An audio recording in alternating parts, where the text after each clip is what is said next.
जब माता पार्वती ने भगवान शंकर से विवाह किया तो वे खुद को घर पर अकेले महसूस करके दुखी रहने लगी। माता पार्वती के मन में इच्छा उत्पन्न होने लगी कि अगर कोई उनकी एक ननद होती तो उसका उनके साथ मन लगा रहता, लेकिन वो जानती थी कि भगवान शंकर तो अजन्मे हैं, ना ही उनकी माता है, ना ही पिता, ना ही कोई बहन जिससे वो अपने मन की बात को कह सके।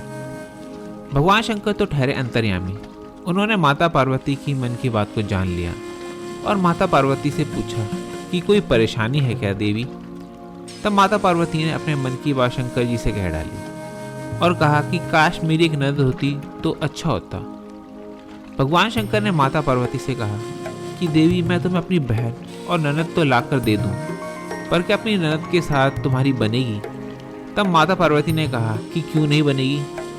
भगवान शंकर ने कहा कि ठीक है, मैं तुम्हारी ननद को लेकर आता हूँ।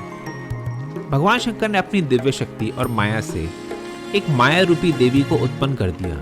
इस माया रूपी देवी का नाम असावरी था और दिखने में बहुत ही मोटी थी और इनके पैरों में बहुत बड़ी बड़ी दरारें थी।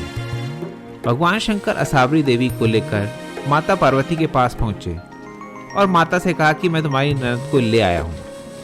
माता पार्वती असावरी देवी को देखकर बहुत खुश हुई और तुरंत देवी असावरी के लिए स्नान की व्यवस्था करके देवी के लिए भोजन बनाने लगी। देवी असावरी जैसे ही स्नान करके आई तो तुरंत भोजन मांगने लगी।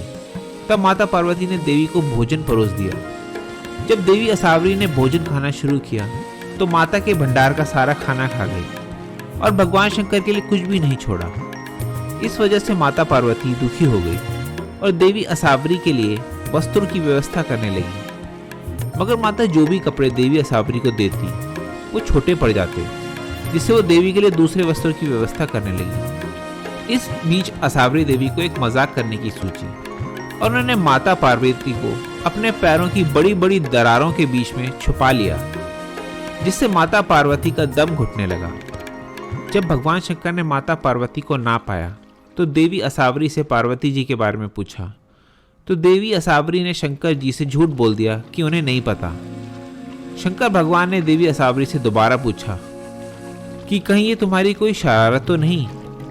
तो देवी असावरी इस पर और ज्यादा हंसने लगी और जमीन पर अपने पैरों को तेजी से पटक दिया, जिससे माता पार्वती देवी के पैरों की बड़ी बड़ी दरारों से बाहर निकलकर गिर पड़ी। ननद के इस तरह के व्यवहार से माता बहुत दुखी हुई और बहुत क्रोधित भी हो गई। माता पार्वती ने भगवान शंकर से कहा कि मेरी गलती हो गई है जो मैंने ननद की इच्छा प्रकट की। आप कृपा करके असावरी देवी को जल्दी ससुराल भेजने की कृपा करें। तब भगवान शंकर ने देवी असावरी रूपी अपनी माया को कैलाश पर्वत से विदा कर दिया।